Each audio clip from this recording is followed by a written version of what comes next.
point for all of you who've taken some precious time out of your daily life to learn more about the security capabilities in Acrobat.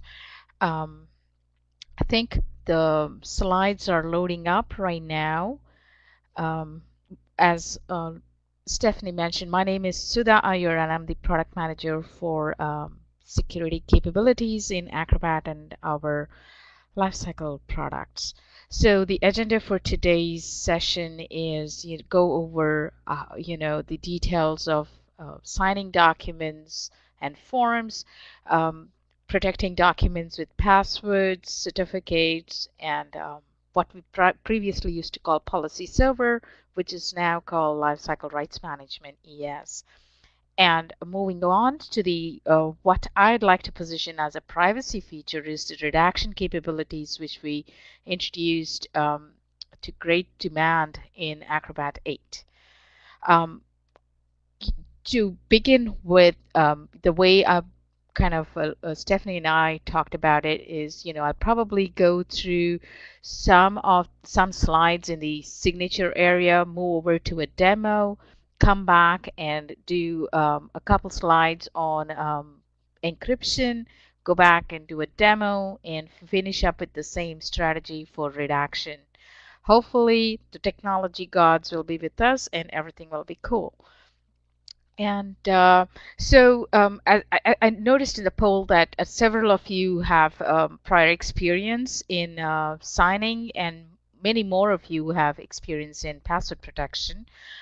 So to address, to just set the background, what I want to start with is an analogy of signing on, in a normal life with what we call a wet signature on paper.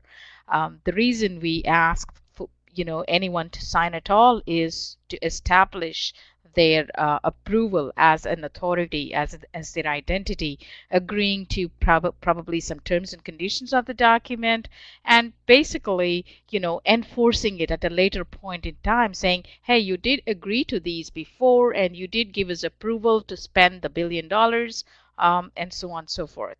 So when you take that into the electronic world, we have three kinds of signature capabilities. One is, a stamp capability. You create a ink stamp of an electronic stamp of your wet ink signature, and you could just keep placing it, and there is no cryptography in there, but the image is nicely embedded in the document, and it's a beautiful replacement for faxing things over or printing and signing and mailing things over.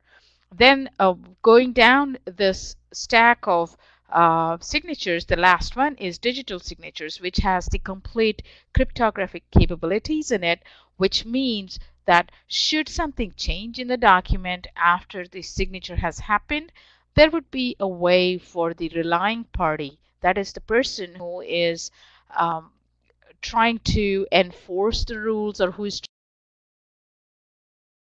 trying to ensure that no, something has changed in this document since the signature has been placed, so maybe it's not as good to go. So that in effect is the difference between a digitized signature and a digital signature. And in between these two ends is what we call electronic signatures with signature pads. We have some excellent partners who deliver plugins and such with our signature pads, who do have the option of enabling cryptographic capabilities along with the ceremony of actually placing a signature on a signature pad. I think we are all probably familiar with what we mean by a signature pad. We see something similar to it in the checkout stand in grocery stores. I bet there's probably no crypto there, but I don't know. But with Acrobat, there is an option to have crypto or not based on the partner offerings that you choose to deploy. So moving on, the reason there is a lot of interest, and I think I noticed that over 90% of you responded saying you may have use for it, or you will have use for it in the immediate future, is because these